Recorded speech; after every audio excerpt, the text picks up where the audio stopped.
Chapter 4. The Keeper of the Keys. Boom! They knocked again. Dudley jerked awake. "Where's the cannon?" he said stupidly. There was a crash behind them and Uncle Vernon came skidding into the room. He was holding a rifle in his hands. Now they knew what had been in the long, thin package he had brought with them. "Who's there?" he shouted. "I warn you, I'm armed." There was a pause. Then, smash! The door was hit with such a force that it swung clean off its hinges and with a deafening crash landed flat on the floor. A giant of a man was standing in the doorway. His face was almost completely hidden by long, shaggy mane of hair and wild, tangled beard, but you could make out his eyes glinting like black beetles under all that hair. The giant squeezed his way into the hut, stooping so that his head just brushed the ceiling. He bent down, picked up the door, fitted it easily back into its frame. The noise of the storm outside dropped a little. He turned to look at them all. "Couldn't make us a cup of tea, could ya? It's not been an easy journey." He strode over to the sofa where Dudley sat frozen with fear. "Budge up, ye great lump," said the stranger. Dudley squeaked and ran to hide behind his mother, who was crouching, terrified, behind Uncle Vernon. "And here's Harry," said the giant. Harry looked up into the fierce, wild, shadowy face and saw that the beetle eyes were crinkled in a smile.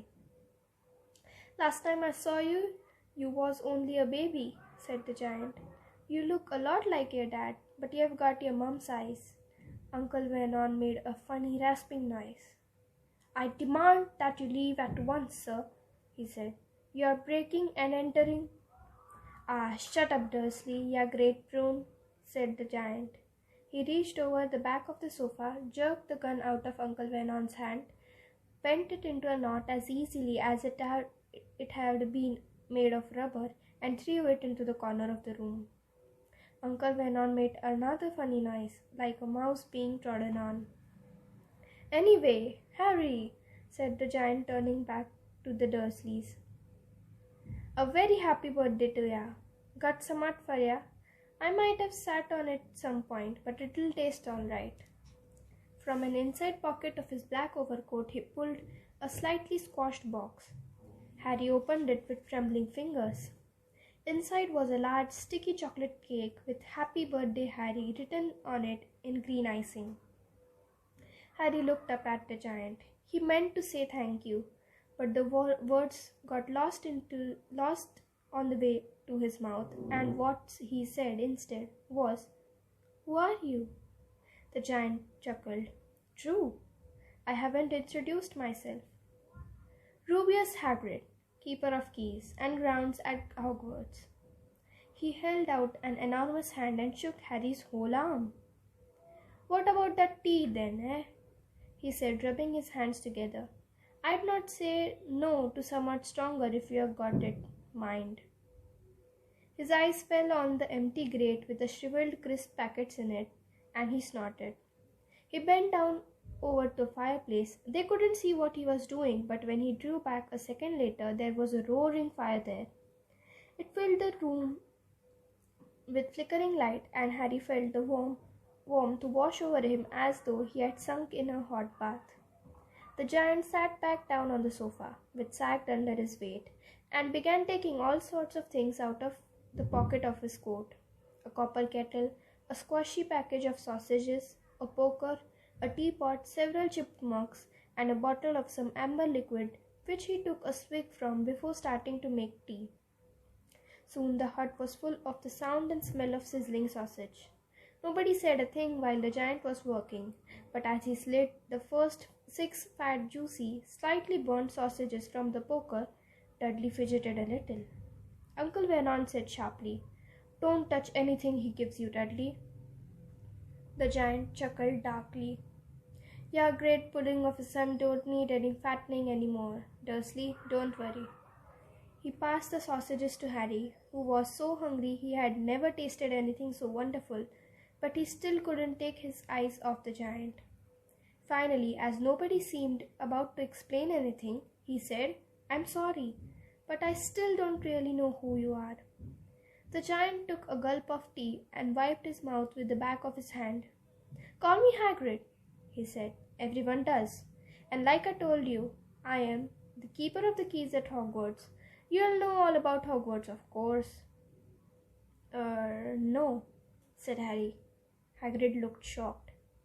"Sorry," Harry said quickly. "Sorry?" barked Hagrid, turning to stare at Dursleys, who shrank back into the shadows. "It's them as should be sorry. I knew you weren't getting your letters, but I never thought you wouldn't even know about Hogwarts, for crying out loud. Did ya never wonder where your parents learnt it all?" "All what?" asked Harry. "All what?" Hagrid thundered. "Now wait just 1 second." He had leapt to his feet. In his anger, he seemed to fill the whole hut. The Dursleys were cowering against the wall. "Do you mean to tell me," he growled at the Dursleys, "that this boy knows nothing about anything?" Harry thought this was going a bit far. He had been to school after all, and his marks weren't bad. "I know some things," he said. "I can, do maths and stuff." But Hagrid simply waved his hand and said, "About our world. I mean your world, my world, your parents' world." "What world?" Hagrid looked as if he was about to explode. "Dursley!" he boomed. Uncle Vernon, who had gone very pale, whispered something that sounded like "Mimble Wimble." Hagrid stared wildly at Harry. "But you must know about your mom and dad. I mean, they're famous. You're famous." "What? My mom and dad weren't famous, were they?" You don't know. Hagrid ran his fingers through his hair, fixing Harry with a bewildered stare. "You don't know what you are," he said finally. Uncle Vernon suddenly found his voice. "Stop!" he commanded. "Stop right there, sir. I forbid you to tell the boy anything." A braver man than Vernon Dursley would have quailed under the furious look Hagrid now gave him. When Hagrid spoke, his every syllable trembled with rage. "You never told him what was in the letter Dumbledore left for him. I was there. I saw Dumbledore leave it, Dursley, and you have kept it from him from all these years?" "Kept what from me?" Harry said eagerly. "Stop! I forbid you!" yelled Uncle Vernon in panic. And Petunia gave a gasp of horror. "Ah, go boil your heads, both of ya," said Hagrid. "Harry, you're a wizard." There was silence inside the hut. Only the sea and the whistling wind could be heard. "I'm a what?" gasped Harry. "A wizard, of course," said Hagrid, sitting back on the sofa, which groaned and sank even lower, "and a thumping good one, I'd say, once you had been trained up a bit. With a mum and dad like yours, what else would ya be? And I reckon it's about time you read your letter." Harry stretched out his hand at last to take the yellowish envelope, addressed in emerald green to Mr. H. Potter, the floor, hut on the rock, the sea. He pulled out the letter and read, "Hogwarts School of Witchcraft and Wizardry. Headmaster Albus Dumbledore. Order of Merlin, First Class. Grand Sorcerer, Chief Warlock, Supreme Monk Wump, International Confederation of Wizards. Dear Mr. Potter, we are pleased to inform you that you have a place at Hogwarts School of Witchcraft and Wizardry. Please find enclosed a list of all necessary books and equipment. Term begins on 1st September. We wait your owl by no later than 31st July. Yours sincerely, Minerva McGonagall, Deputy Headmistress." Questions exploded inside Harry's head like fireworks, and he couldn't decide which to ask first. After a few minutes he stammered, "What does it mean, dear Wait My Owl?"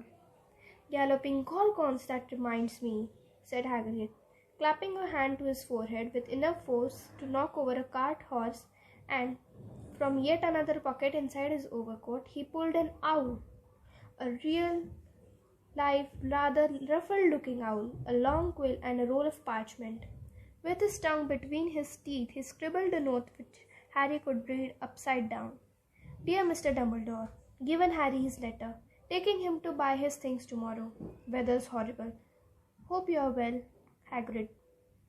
Hagrid rolled up the note, gave it to the owl, which clamped it in its beak, went to the door, and threw the owl out into the storm. Then he came back and sat down as though this was as normal as talking on the telephone. Harry realized his mouth was open and closed it quickly. "Where was I?" said Hagrid, but at that moment Uncle Vernon, still ashen-faced but looking very angry, moved into the firelight. "He's not going," he said. Hagrid grunted. "I'd like to see a great muggle like you to stop him," he said. "A what?" said Harry, interested. "A muggle," said Hagrid. "It's what we call non-magic folk like them, and it's your bad luck you grew up in a family of the biggest muggles I've ever laid eyes on. We swore when we took him in we'd put a stop to that rubbish," said Uncle Vernon. "Swore we'd stamp it out of him. Wizard indeed." "You knew?" Harry said. "You knew I am a wizard?" "Knew?" shrieked Aunt Petunia suddenly. "Knew? Of course we knew. How could you not be, my dratted sister being what she was? Oh, she got a letter just like that and disappeared to that school and came every holiday with her pockets full of frog spawn, turning teacups into rats. I was only one who saw her for what she was, a freak. But for my mother and father, oh no, it was Lily this and Lily that. They were proud of having a witch in the family." She stopped to draw a deep breath and then went ranting on. It seemed she wanted to say all this for years.